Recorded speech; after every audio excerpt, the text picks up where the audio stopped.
मेरे भाई वक्त तुमको जगाए, जागो रे जागो मेरे भाई वक्त तुमको जगाए, तुमको जगाए वक्त तुमको जगाए, जागो रे जागो मेरे भाई वक्त तुमको जगाए।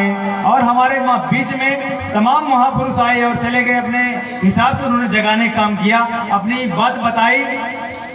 तो हमारे बीच में कौन महापुरुष आए कि हमको जगाने तथागत जी आए, हमको जगाने तथागत जी आए। और क्या बताया तथागत बुद्ध जी ने? अरे कि पंचशील बतलाए वक्त तुमको जगाए, जागो रे जागो मेरे भाई वक्त तुमको जगाए। आज देख लिए कहीं भी कोई कार्यक्रम होता है, कहीं भी कोई पूजा पाठ होती है, वहाँ पर सभी बौद्ध उपासकों को, उपासिकाओं को, यानी कि सभी जनता जनार्दन को त्रिशरण और पंचशील ग्रहण कराया जाता है, क्योंकि कई बार कार्यक्रम में भूल हो जाती है। इसलिए दोबारा आप लोगों को त्रिशरण और पंचशील बताया जाता है कि जब तक आप लोग उसके उन विचारों पर नहीं चलेंगे, त्रिशरण और पंचशील पर नहीं चलेंगे, तब तक आपका विकास होने वाला नहीं है। और हमारे बीच में कौन महापुरुष आए, गौर करिएगा कि हमको जगाने सम्राट सो के जी आए, हमको जगाने सम्राट सो के जी आए। और क्या किया? अगर सम्राट अशोक जी नहीं होते, अगर जो सम्राट अशोक नहीं होते तो आज हम भगवान बुद्ध को भी नहीं जान पाते, क्योंकि विश्व के कोने कोने तक बुद्ध के धम्म को और भगवान बुद्ध को पहुंचाने वाले कोई अगर हैं तो सम्राट अशोक महान जी हैं। तो क्या कहना है कि हमको जगाने सम्राट अशोक के जी आए, हमको जगाने सम्राट अशोक के जी आए। और बौद्ध धम्म फैलाए वक्त तुमको जगाए, जागो रे जागो मेरे भाई वक्त तुमको जगाए। अरे हमको जगाने ज्योतिबा फूले जी आए, हमको जगाने ज्योतिबा फूले जी आए। और अगर जो हमारे ज्योतिबा फूले नहीं आते तो यहाँ पर कोई भी व्यक्ति यहाँ पर बैठा नहीं होता। आज हमारे भाई हो, चाहे बहन हो, माताएं हों, बुजुर्ग हों, या कोई भी साथी हो, अगर आज शिक्षित है, पढ़े लिखे हैं, दो शब्द जानते हैं, तो किसकी बदौलत है? महात्मा फूले और माता सावित्रीबाई फूले जी के संघर्ष की बदौलत है। क्या कहना है? अरे हमको जगाने महात्मा फूले जी आए और शिक्षा की ज्योति जलाए वक्त तुमको जगाए, शिक्षा की ज्योति जलाए वक्त तुमको जगाए। अरे हमको जगाने बाबा साहब जी आए, हमको जगाने बाबा साहब जी आए।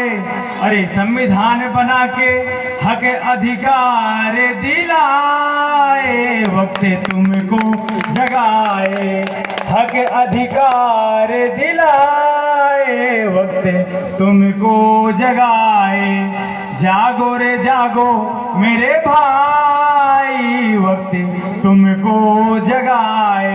और शिक्षा के माध्यम से दो लाइन कहना चाहूंगा, गौर करिएगा कि वक्त की तुम जरूरत समझ लो। आज किसका दौर है? शिक्षा का दौर है। जो पढ़ लिख गया सोचो उसका भला हो गया, और जो पढ़ा लिखा नहीं है आज देख लीजिए कैसे जिल्लत की जिंदगी जीते हैं। यही स्वर्ग है, यही नरक है। जो अच्छा पढ़ लिख लेता है व्यक्ति और उसकी अच्छी जॉब लग जाती है, देखिए कैसे लाइफ स्टाइल हो जाती है उसकी। और जो व्यक्ति शिक्षा से वंचित रह जाता है, इस प्रकार से एक एक रोटी के लिए तरसता है, अच्छे कपड़े पहनने के लिए तरसता है। तो क्या कहना है? वक्त की तुम जरूरत समझ लो, ओ बिन पढ़े अब गुजारा नहीं है। वक्त की तुम जरूरत समझ लो, बिन पढ़े अब गुजारा नहीं है। ना कोई रहनुमा ना ही रहवर, ना कोई ना रहनुमा ना ही रहवर, ना कोई अब तुम्हारा वक्त की तुम जरूरत समझ लो, बिन पढ़े अब गुजारा नहीं है। तो शिक्षा ऐसी होती है, शिक्षा ऐसी होती है जो देवे यह सीख, पढ़ लिख कर अफसर बनाए, ना मांगोगे भीख, ना मांगोगे भीख। यही जो बात माता फूले जी ने कहा था कि इस देश में, इस जहान में 2 घंटियां बजती हैं। कितनी घंटियां बजती हैं? 2 घंटियां बजती हैं। 1 घंटी मंदिर में बजती है और 1 घंटी विद्यालय में बजती है। अब डिसाइड आप लोगों को करना है कि जाना कहाँ है। अगर मंदिर जाओगे तो क्या बनोगे?